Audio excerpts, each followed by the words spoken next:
The broadcast is now starting. All attendees are in listen-only mode. Hi, good afternoon. Today is April 23rd. The Developmental Disabilities Administration welcomes you to another DDA Educational Series webinar. Today's topic is Employment and Meaningful Day. Before we begin, I'd like to go over a few things about the webinar. The webinar is open to all stakeholders and will be recorded and put on the DDA website. The participants will be in listen-only mode. There are two options for listening to the webinar, by computer and by phone, and if you have trouble hearing, you can try switching modes by clicking on the appropriate button on the webinar panel in the audio section. There are handouts for the webinar, which you can find in the handout section, and they can also be emailed to you for those who are listening on phone today. You can email me, Donna Will, at donna.will@maryland.gov if you need a link. We will be recording today's webinar, and if requested, we will send a link in a follow-up email. Questions can be typed in the question box, which is in the webinar panel. They will be read and answered aloud as long as they relate to the topic of employment and meaningful day. We have several staff presenting today: Stacy Jones, the Director of Employment, and Rhonda Workman, Director of Federal Programs. And without further ado, I'd like to introduce Rhonda Workman. Thank you, Donna. So good afternoon, everybody. Welcome to our next exciting topic related to our DDA educational webinar series. Today, Stacy's going to share some information about employment and our Meaningful Day services. We'll again start, as noted on our agenda, with an overview of DDA. Then she will share information about what is Employment First, why Employment First is important. We're going to share information about best practices and DDA's transformation. Then we have a variety of resources that we'll share with you today. And then, as Donna said, we'll be answering questions and answers at the end related to this topic. Can you go to the next slide, please? So let's do the DDA overview. As we've shared before, we believe that all people have the right to live, love, work, learn, play, and pursue their life aspirations in the community. We partner with people with developmental disabilities and families to provide supports and resources to help them to live their fulfilling lives based on their own trajectory. We do this through a coordinated service delivery system to support all ages, children and adults with intellectual and developmental disabilities, and support their families as they work towards self-determination, interdependence, productivity, integration, and inclusion in all facets of community life across their lifespan. We recognize and we share that we are only one of many resources, services, and supports that are available to help people and families as they build their lives towards their vision of the good life through that person-centered planning process. As we've shared, we support people of all ages, so we support children and adults from birth to the end stage of life, and we also have a variety of supports and strategies to support families who are also supporting the people we support. Just as a reminder, before we get into today's topic, that it's very important when we talk about services that first we should think about that trajectory towards a good life. As we've shared during our person-centered planning tools and strategies in March, that there are a variety of different tools that can be used to help people to identify and define what would be their good life. Some of the examples, such as being employed, being an active part of the community and community membership, maybe owning their own home or apartment, practicing faith, taking a vacation, and so on. The strategy here that we're sharing related to one of those person-centered planning methodologies is our integrated STAR. And as we shared before, it's important when you're considering the trajectory towards a good life to consider all resources and supports, including that person's own strength and assets, relationships they have, the use of technology, community resources that are available to everybody, and then also some eligibility-specific supports where DDA would come into play. We also wanted just to share that DDA is set up with regions based on the different counties that are in the state of Maryland, And so our regional offices are listed here to include our regional directors and their contact information and associated counties. So if you have challenges or concerns on an individual level or questions related to some services or eligibility, we always encourage you to reach out to the regional office who can provide direct assistance. So now I'll turn it over to Stacy. Thanks, Rhonda. Hi, everybody. Welcome to today's webinar. I'm going to be walking you through the basics of employment first. So before we really dive deep in, I want to start with the basics and really define what we're talking about when we use the term employment first. Employment first, as Maryland DDA uses the term, really refers to a national initiative and a national framework. And the Association of People Supporting Employment First, or APSE, as you might have heard them referenced, they define employment first as meaning that employment in the general workforce should be the first and preferred option for people with disabilities who are receiving assistance from publicly funded systems. Or simply put, employment means real jobs and real wages. And for those of you that are unfamiliar with APSE, I've also provided a web address, a web link at the bottom. And let me also point out that throughout today's presentation, you will see hyperlinks. So as Donna mentioned, if you were to download the PowerPoint that's attached to today's presentation, you'll be able to click on those hyperlinks. But I just wanted to point that out so you see that those are there. Anyway, APSE is a national nonprofit organization that's dedicated to employment first.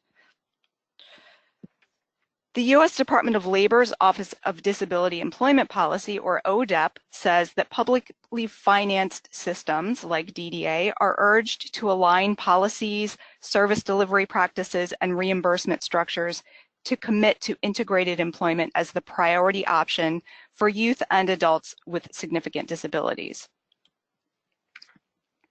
ODEP also provides a definition of integrated employment as, quote, work that's paid directly by employers at the greater of minimum or prevailing wages with commensurate benefits, occurring in a typical work setting where the employee with a disability interacts or has the opportunity to interact continuously with coworkers without disabilities, has an opportunity for advancement and job mobility, and is preferably engaged full-time.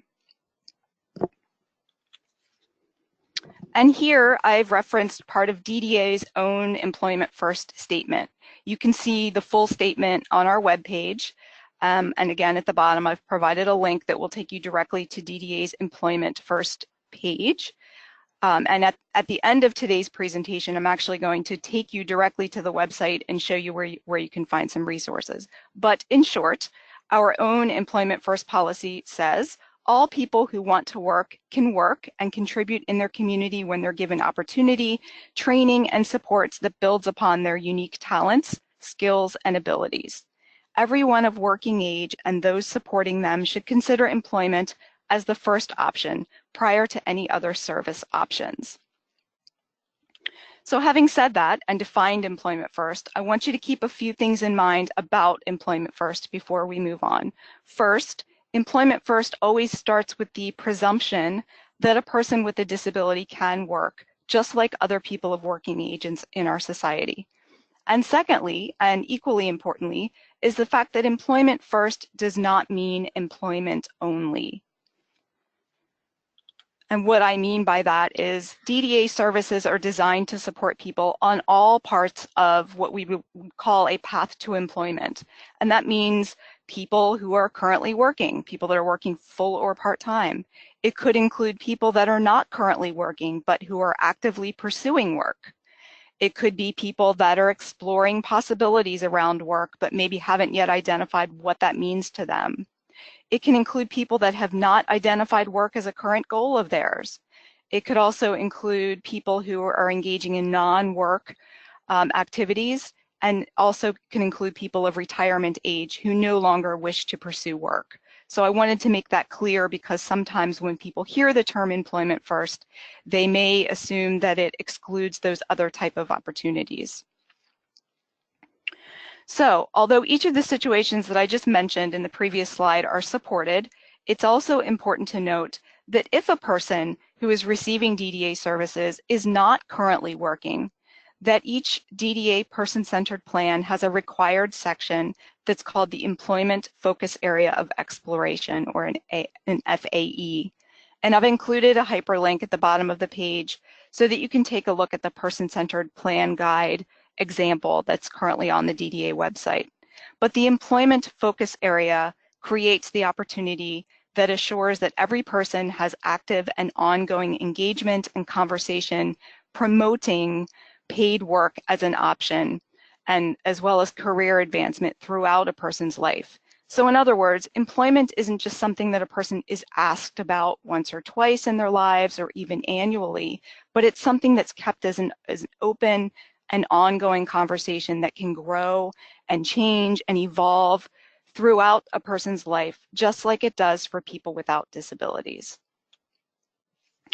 So now that we've established what Employment First is and what we mean when we say Employment First, I want to walk you through why we have an Employment First initiative. And I'm going to start first by talking about the final settings rule, which was published by the Centers for Medicare and Medicaid back in January of 2014. And again, you'll see a hyperlink that if you'd like to read more about that final rule in its entirety. But in short, it specifically references people who are receiving services in non-residential settings, places like a day program or employment services, that by 2022, the setting must be integrated in and support full access to the greater community. And quote, this includes opportunities to seek employment and work in competitive integrated settings, engage in community life, control personal resources, and receive services in the community to the same degree of access as people who are not receiving those home and community-based services. So some other historical things that we also want to be aware of and keep in mind continually when thinking about why we have an Employment First initiative and why we spend so much time talking about the initiative.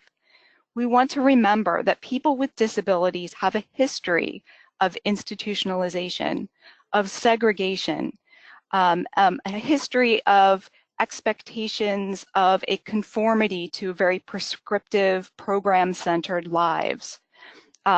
There is a history of people lacking meaningful or equal access to jobs, to various valued social roles, to typical community settings and services, and all sorts of relationships that people may not have had equal access to or support to develop.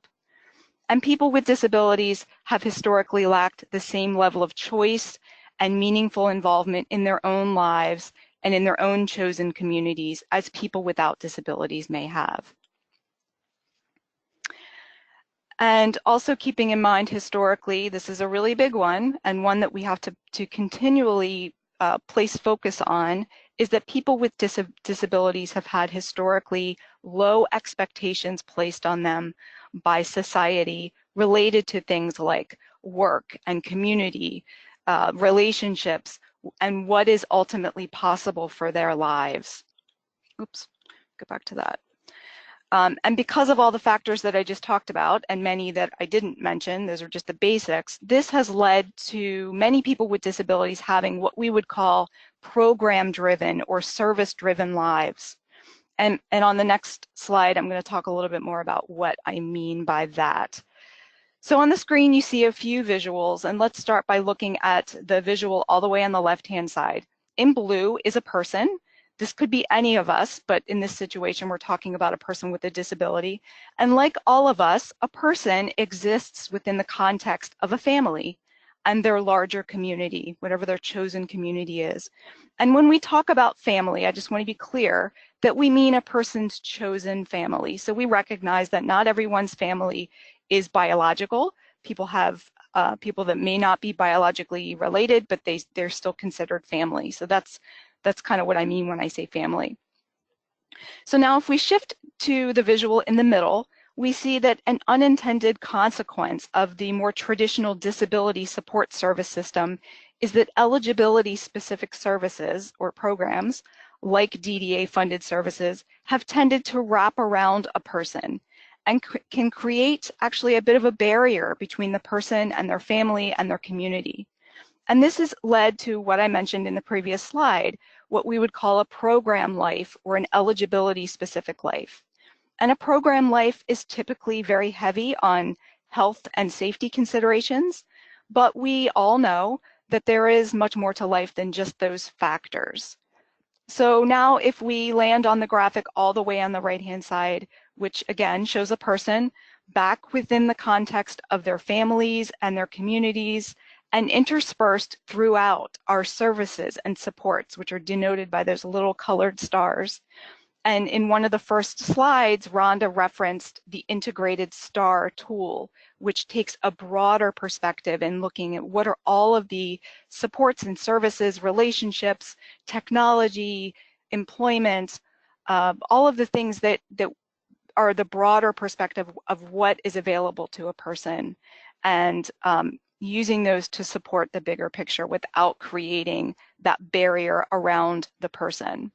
So again, there's a link in the lower part of the screen to a website called lifecoursetools.com, and it shows some of the other tools, just like the integrated STAR, around charting the life course framework. So I highly recommend, if you haven't had a chance to check those out, that you look at those tools. Okay, so another charting the life course tool that I have up on the screen here is again called the life course trajectory. And you can see that a person's life is represented here from birth all the way up to end of life. And each person, all of us, have a trajectory toward what we call our good life. It's what we want for our lives, our vision, what's important to us, what we want to see. And for most people, there are things like employment, relationships, having enough money, a home, our faith, the kind of leisure, vacation activities that are important to us, our health, the things that it's important for us to have choice around, freedom, etc. You get the point. And when we look at any specific moment in time, again, kind of denoted in these lines where it says experiences at age 5, at age 13, at age 65, we get a sense that the things that we do, experiences that we have, either get us closer to our good life and further away from the things we want less of, or vice versa. So the things that we don't want to have lack of choice, we don't want to have lack of work or segregation, low expectations, and some of the things I referenced in previous slides.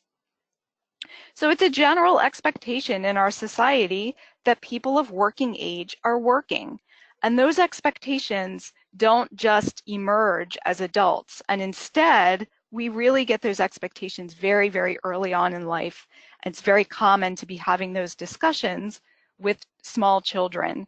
So as we think about the context of expectations, it reminds us that we have to start building expectations very early on in life. So let's bring this back around to DDA services and DDA's own trajectory and transformation efforts. Again, paying special attention to historical considerations. As institutions closed several decades ago, there were community service models that developed aimed at supporting people around employment and daytime activities. And some of these models include things like facility-based day program models, sheltered work, enclave or group employment type opportunities, the idea of training, which sometimes followed what we call the readiness model. And this model basically said that we would set up places designed to train people with disabilities, and when they show that they're ready to get a job, we'll help them to move on. But unfortunately, we now know that those models don't lead to higher employment for people with disabilities for a number of reasons, least of which is that the way most of us get ready for work is by being in the actual environment as opposed to being in a perpetual state of training. And then finally, we started to see in the 90s kind of the start of what we call supported employment, which was a model of support which was more individualized. So that, again, that's a very, very brief summary of some of the previous models that we've seen. So now that we've talked about those, I want to, just to provide some context, I want to talk a little bit about what we know as best practices today. We have a more collective knowledge now based on multiple decades of supporting people once people left institutions and seeing how people succeed in various situations. We know and we've come to recognize that a more customized approach to employment for people with significant disabilities is a much more effective way to support a person around employment outcomes. So I've provided a really quick definition of what we call customized employment, and it is really just a flexible process that customizes the employment relationship between a job seeker and an employer in a way that's going to meet the needs of both. So that last part of the sentence is the most important part, in a way that meets the needs of both. So here, for the first time, we recognize the importance of identifying the need of an employer, and that unless those needs are going to be met, the job match will not be successful. So customized employment is, in very simplistic terms, means one person at a time and one employer at a time. And this is much different from what now we would call job stuffing, which basically consisted of finding a job opening and putting a person with a disability into that opening, hoping that it worked and that it would be successful. And that model may, in fact, work at getting some people jobs, but we know that typically it doesn't work in a more long-term approach, people being matched up successfully in jobs that make sense for them, and actually being able to move on from just getting a job and actually supporting people with disabilities to build a long-term career path, which is something that we haven't spent a lot of time talking about. So as I stated on the previous slide, customized employment by definition is very flexible, but there are a few things that you typically see when using these set of principles. And I'm only going to be walking through the basics of customized employment. So if you'd like a deeper dive on that, again, before the end of today, I will point out some additional resources so you can take a look after today. So customized employment typically begins with some sort of intensive person-centered discovery process. This is really a time-limited, community-based process that's really designed to get to know the person and their non-negotiables related to employment. It allows a trained employment specialist to get a more global perspective on who the person is and what they need to know before proceeding with a potential employment search. So there are many things that would come out of discovery, but some really basic things would include identifying a person's ideal working conditions. So do we know what kind of conditions a person's going to be at their prime? What are the conditions in which a person's not going to be as successful? What times of day is a person at their best? What are the person's likes and dislikes? What are their skills and abilities? What is their ability, what are their resources related to transportation once they get a job? And what kind of support needs are they going to need to maintain their employment? So I just, shrunk discovery down to 2 minutes, but that gives you a general idea of what those type of activities would include. So next, we would move on to job development. And based on the information that was gleaned from the discovery process, again, a trained employment specialist would be working both with the person or the job seeker and local employers so that they can negotiate a good job match between a job seeker and an employer. Once that job match is made, the person may require some intensive supports through job coaching in order for the person and the employer to build the necessary relationship to support the person. And then finally, we talk about follow-along supports. And these are the supports a person's going to need to maintain their employment. And realistically, a person may only work part-time, and this is when they would access other wraparound supports or services, like potentially another meaningful day service for when the person's not at work. So now that we've gone through the basics of what Employment First is and why we focus on it and the basics of current practices, I want to stop for a minute. I'm going to show you a really short video. It's only about 4 minutes long, and it's entitled Employability. And this video is one that was created by the Maryland Department of Disabilities. They partnered with Maryland Public Television, and it highlights inclusive hiring practices. And for anybody that wants to see the video again, it can actually be found on the Department of Disabilities webpage, as well as DDA's Employment First webpage, and I believe it's also available on the Department of Disabilities YouTube channel. So it's easily found for those of you that like to see it again. And I'll let the video speak for itself, except to say that I think it does a nice job of highlighting the employer perspective and how inclusive hiring practices can be good for a company's bottom line. So hold on just 1 second while I get that started for you.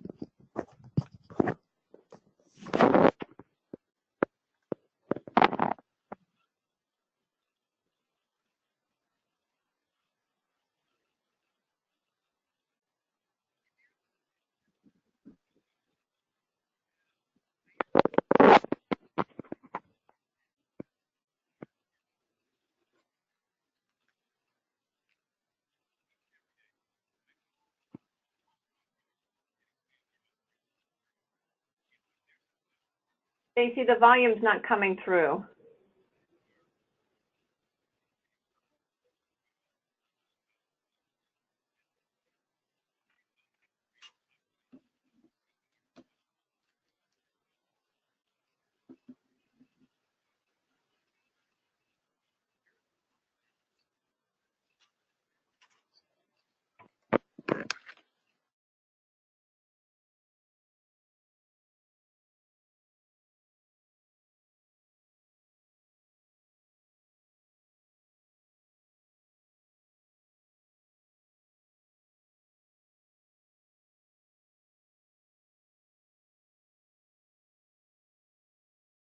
To help businesses grow and expand their operations in Maryland.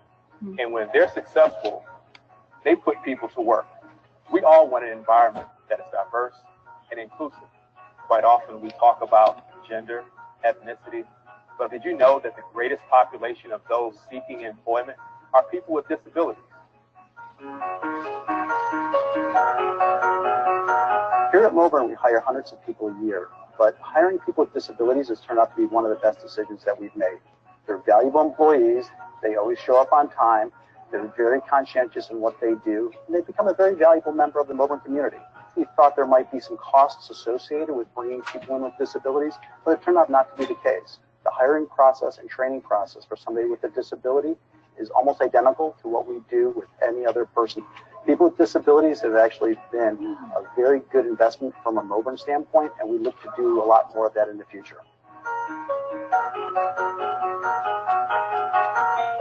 We at Biggs & Featherbell are a hands-on company producing mass volumes every day. And it's immediately obvious who is perfect for what job. And when you do find that sweet spot for that employee, it's endless, the possibilities. Many of the accommodations that can be provided in the workplace can be done so either low cost or even no cost. For example, you could have markings on the floor to help our employees transition from one place to another. So instead of focusing on what they can't do, let us focus on what they can do. Presuming competence, let's employ ability. I'm with Howard Tech Advisors, and we do technology services for business customers.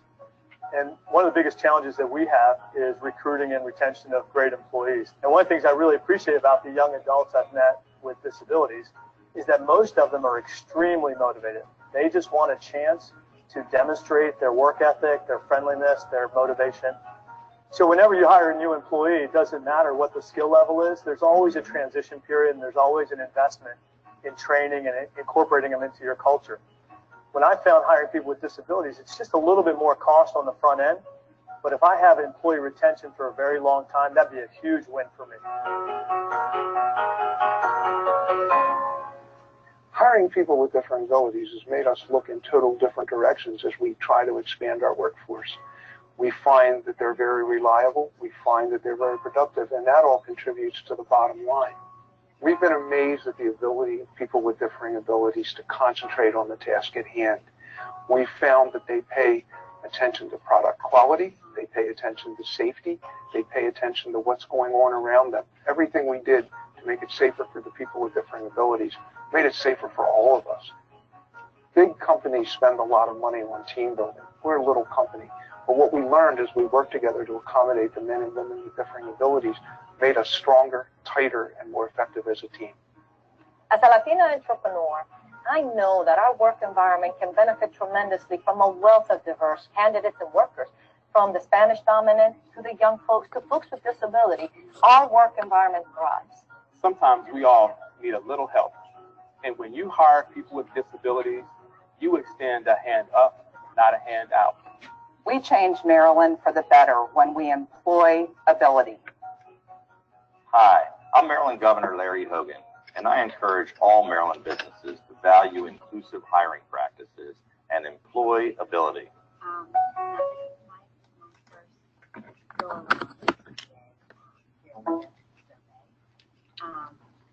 Okay, so let me just hang with me 1 second while I close out there.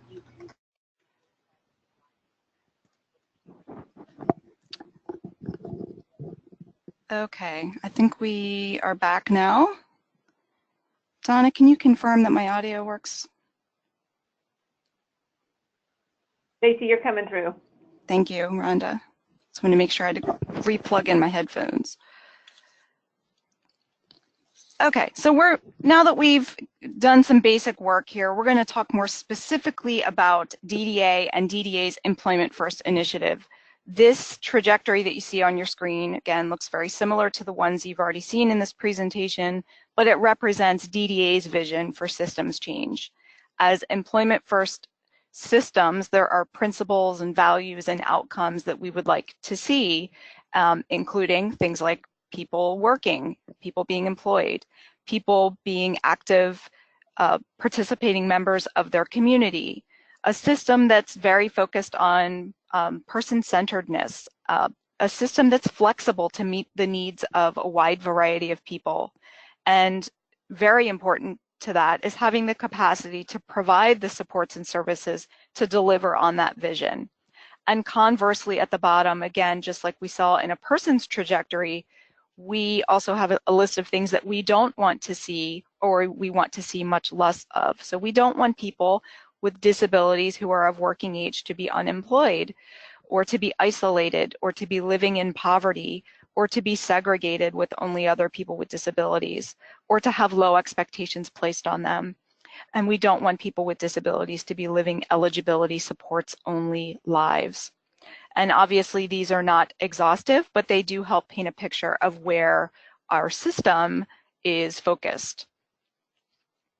Some activities that DDA is engaged in related to DDA's Employment First trajectory, I'm going to walk through them.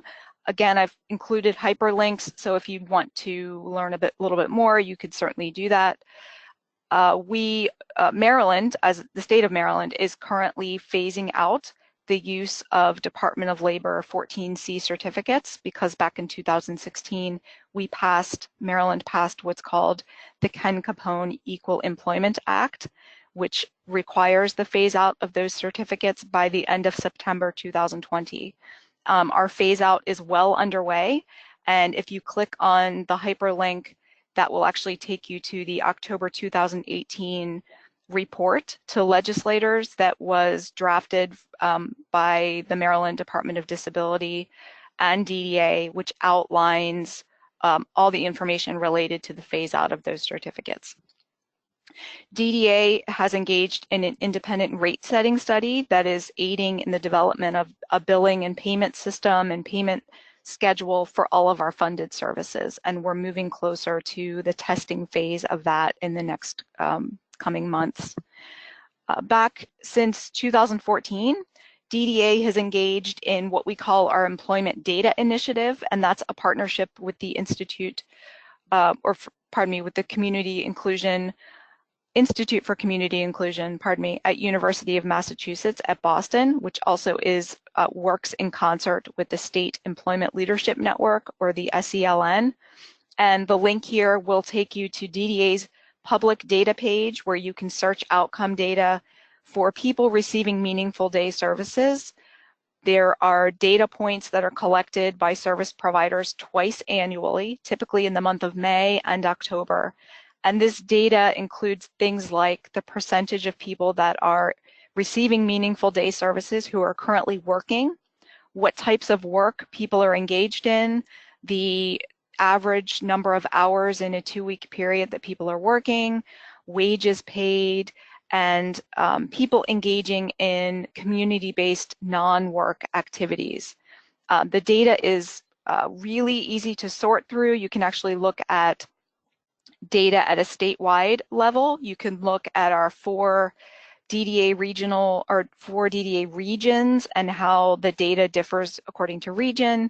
And you can even look at individual provider level data. So you can pull up a provider organization and see information on people that they're supporting. So it's really good information.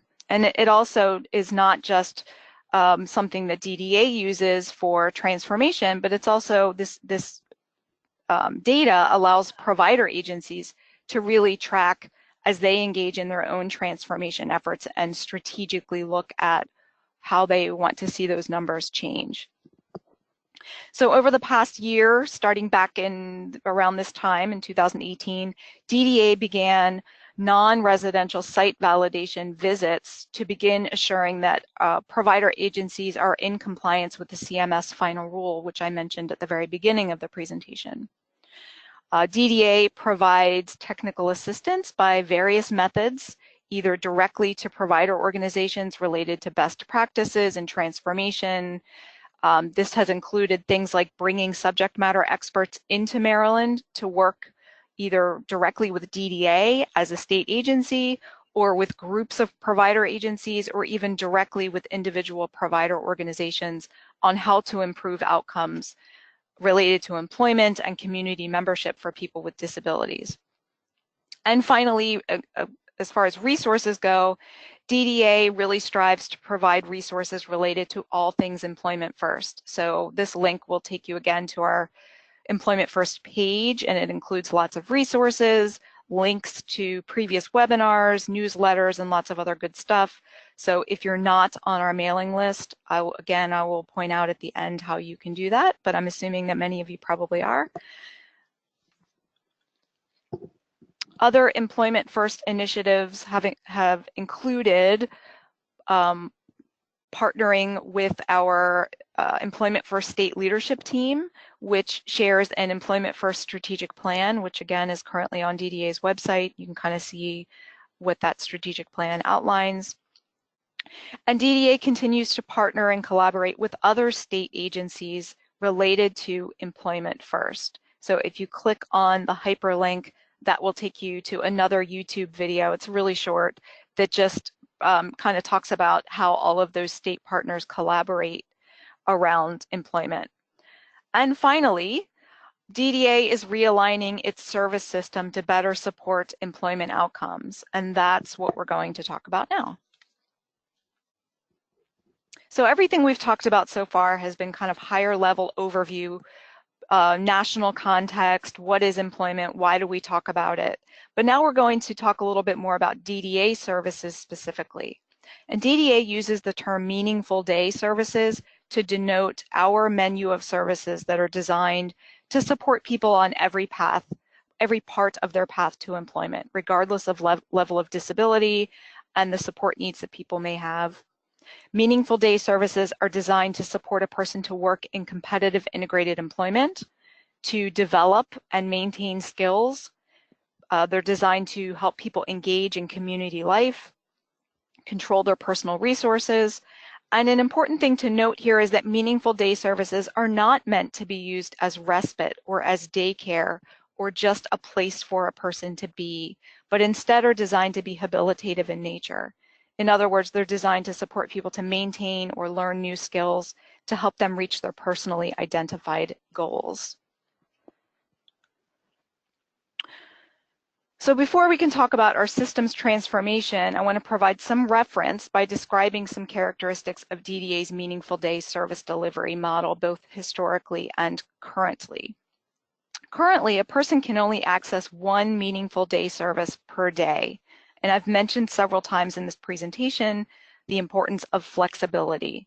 So that doesn't necessarily provide the flexibility that is needed for people that have differing needs and different schedules.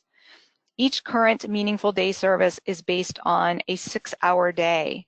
And in order for a provider organization to bill for that service on a given day, the person has to be in that service for a minimum of 4 hours. So again, that's not very flexible, or may not be flexible enough to meet everybody's needs.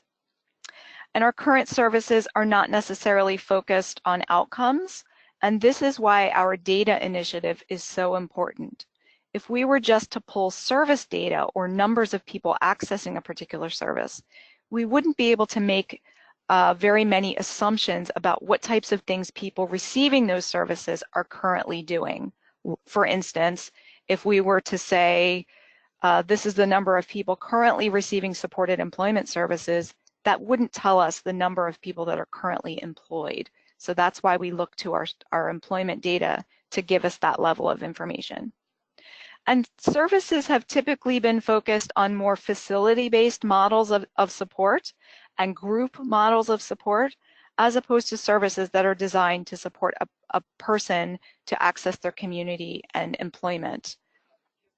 And for quite a while, there's been no rate difference in the various services in the two buckets of either employment or day services. In contrast, DDA has been working for several years to develop a service system that speaks to those challenges, and what our future service delivery system will look like will include some of these characteristics. We want people to be able to choose from a menu of services based on individually identified goals, people's person-centered plans, and to be more focused on the outcomes that people want in their lives, and are those outcomes things that are happening. Services will be fee for service and include hourly and milestone-based payments. So this means people will be able to access only the services they need, not ones that they don't need.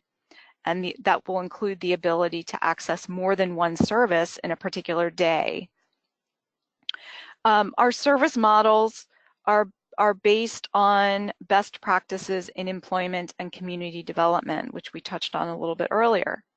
And finally, our new service rates are being developed via the rate study so that we can be sure each particular service rate is designed to fit with the service expectations.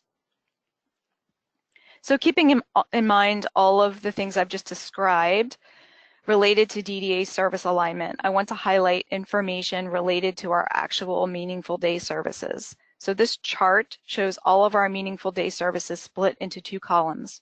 On the left, you will see in yellow a list of all of our meaningful day services that are currently available in both the capped community supports waiver as well as the comprehensive community pathways waiver. And if you have questions related to waivers and what they are called, you can take a look back at the webinar that Rhonda did back earlier in April, which she did a good job of walking through what waivers are and a little bit about our waiver programs. So now on to the list on the right-hand side, or pardon me, on the left. These are our current services. So they include supported employment, employment discovery and customization, career exploration, and under that there include facility-based, small group supports, and large group supports. We have community development services, dehabilitation, and medical daycare. So you'll see denoted next to the yellow column, there's a red arrow that says phasing out. These are the two services that will be phasing out by June 30th, 2020, and those include supported employment and employment discovery and customization.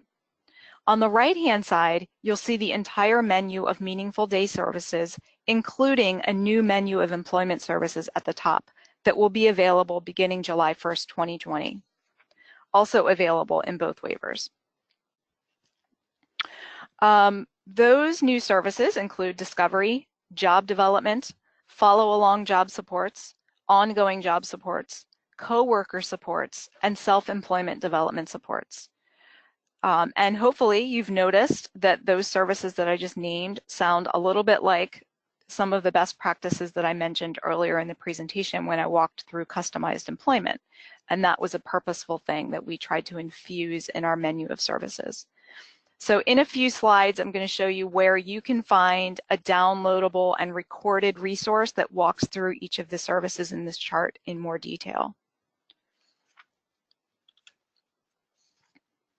So I'm going to wrap up by mentioning DDA's ongoing capacity building efforts across the state related to Employment First. And as I mentioned, DDA regularly utilizes national subject matter experts, or SMEs, you might hear them called, to provide technical assistance directly to provider agencies. Maryland has a number of what we call communities of practice around Employment First, and a community of practice is just a group of people that share a common vision or a common value that get together to problem solve and encourage each other. And these communities of practice are really designed to encourage peer-to-peer mentoring and collaboration around a lot of the things that we talked about today. DDA makes available content in the form of webinars like this and newsletters and other resources that we send out to our stakeholders on a regular basis. As I mentioned, DDA continues collaboration efforts with other state agencies, and two of our biggest collaborations that we're currently focused on are those with the Maryland Division of Rehabilitation Services, or DORS, as well as with the Maryland Department of Education. Both of these will be integral moving forward. And if you would like to hear more specifically about our relationship with DORS, you can also watch a presentation that was recorded back in August of 2018 that highlights our most recent memorandum of understanding between the two agencies. And finally, what we're working on now is developing really comprehensive guidance and regulations and policies that will support the new system that we are creating and that I've talked about today. And all of that takes time, and we do appreciate the amount of collaboration that stakeholders have engaged in with us over the last few years related to these issues. So we thank you to everyone that has participated in that and continues to participate. So this is just a screenshot, but I actually want to click on the hyperlink on the right-hand side and just take you directly to the internet. Hopefully this will work. Okay, and what you see here is DDA's Employment First page on our website. I just want to point out a few things for you so that when you are looking, you'll know where you can find the resources. So actually at the top where it says Maryland Department of Disability and Employability, that's a link to the video that I showed you. There is a document from back in 2017, frequently asked questions about Employment First. You can see Maryland's Employment First strategic plan and lots of other good things there. On the right-hand side, if you were to click on this top link, you can actually sign up to be part of our mailing list if you're not already.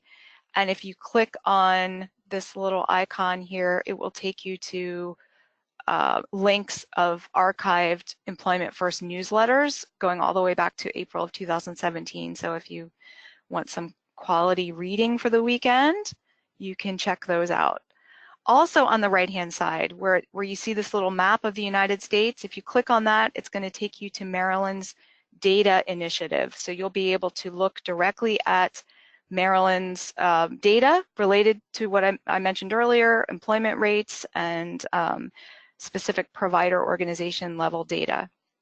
And then all the way down on the right-hand side, you will see tons of links that relate to all of the things we talked about today. At the top, there's resources related to transformation. So you'll see the Office of Disability Employment Policies transformation manuals for 2017 and 2018, including provider self-assessments. And these are things that we have sent out to provider organizations that really focus on what does an organization, what are the tools that you need and the resources to strategically engage in provider transformation, lots of other tools.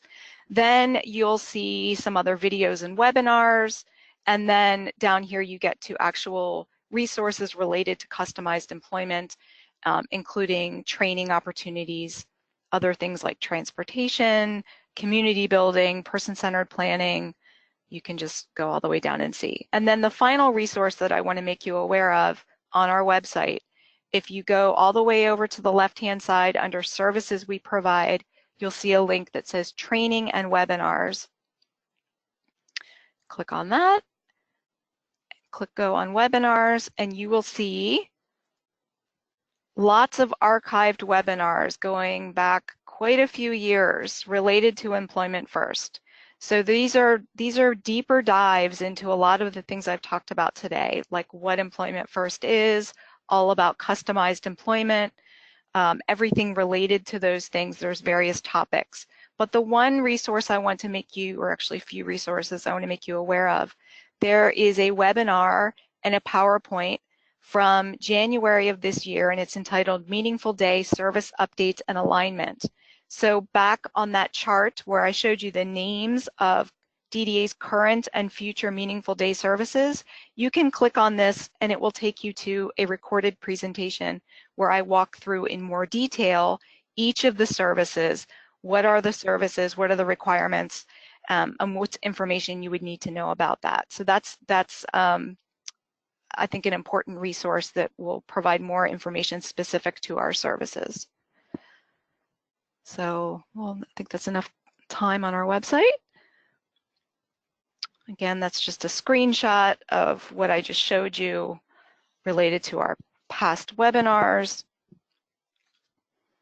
And then finally, I want to leave you with some contact information. So along with myself, we have Employment First leads in each of our 4 regional offices.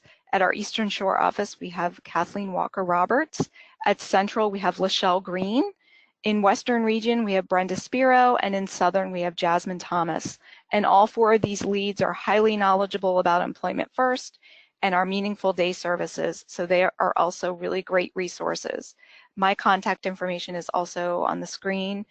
I do ask if you email me with questions related to Meaningful Day that you also copy your region's employment lead, because we find that this really helps with continuity and consistency as we have conversations with multiple people across the state.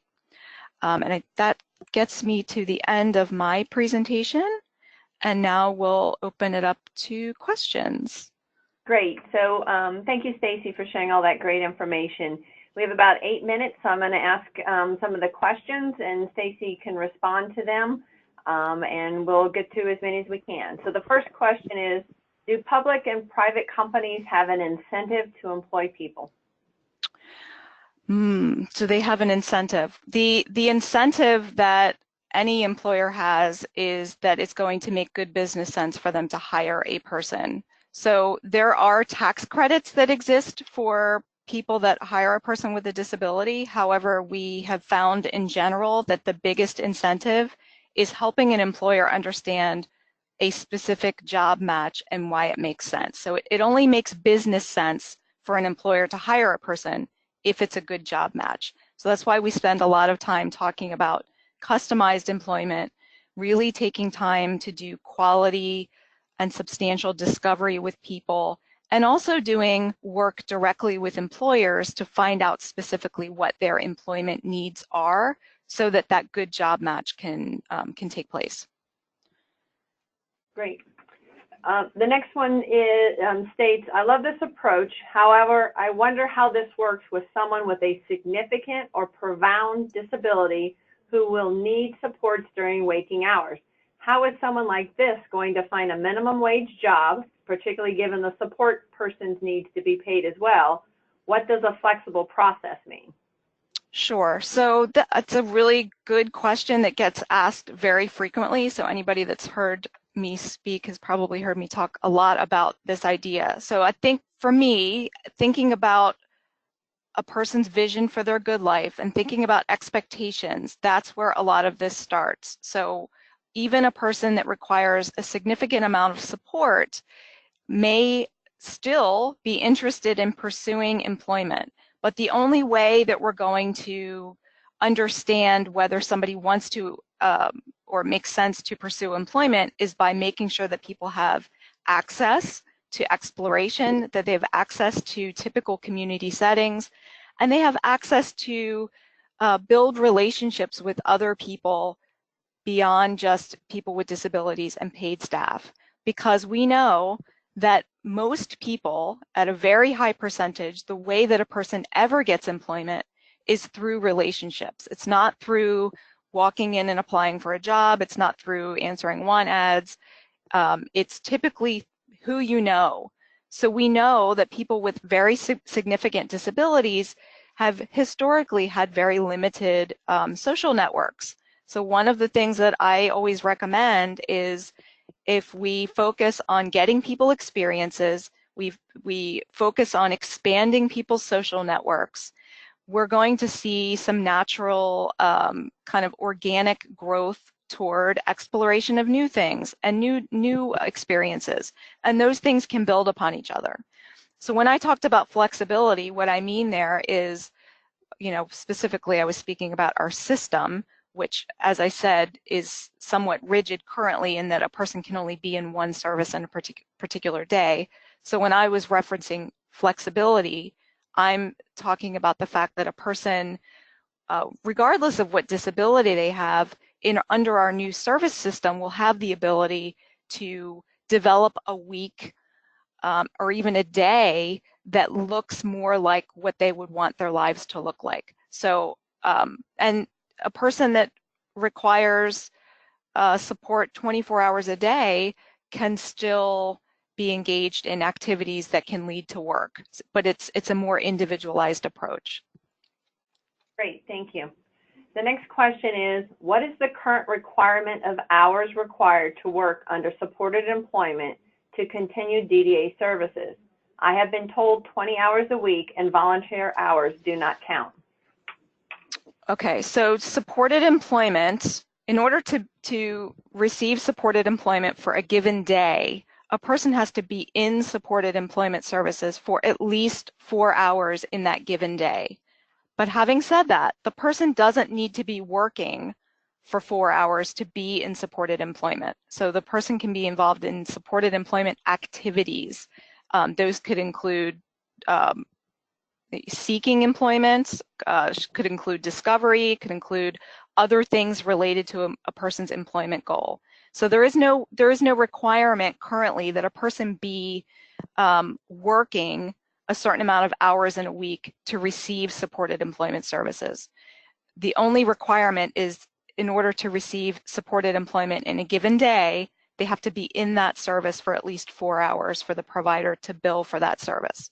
And again, after 2020, our service model changes so that our employment services would happen either through milestones or on an hourly basis. So if a person after 2020 is working and they're only working for an hour, then they would only access the amount of support needed for that hour. So it's very flexible.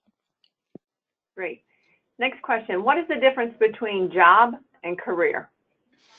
Oh, that's a really good question. Well, I would say a job could be anything that you go and you apply and you make money, but it may not fulfill the same expectations you have for a career. So when I think about career paths, I think about, the typical trajectory that a person may have in their lives, where we may start at an entry-level position where we're finding out what we're good at, we're finding out what we don't like, maybe what we're bad at. I mean, that's kind of how I started my my first few jobs.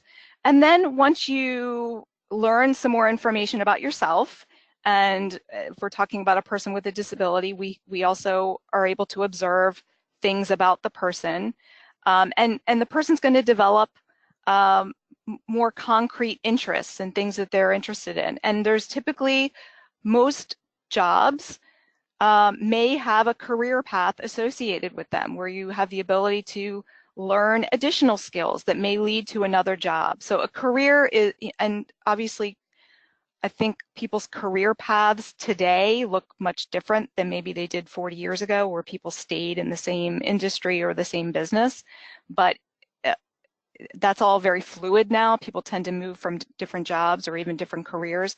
But I don't think we've spent a lot of time talking about a career for a person with a disability. Instead, we've often talked about a job, and once the person has that job, they've been encouraged to stay in that job because that's the job that was found for them, instead of encouraging people to explore what other career opportunities may exist, either in that same employer, in a different one, in a different industry. So I think it just broadens the conversation. Great, thank you.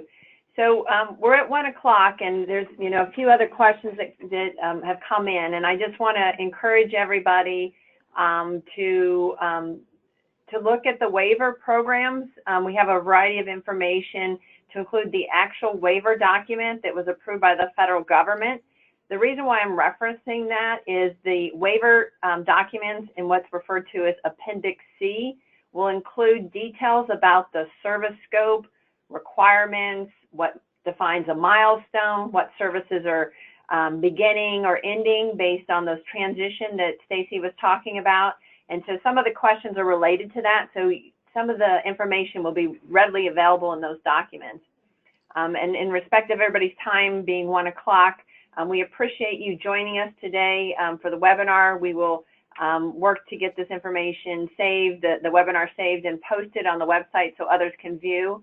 And we hope that you'll be able to join us next week, as our topic will be behavioral support services. So thank you and have a great day. Thanks, everybody.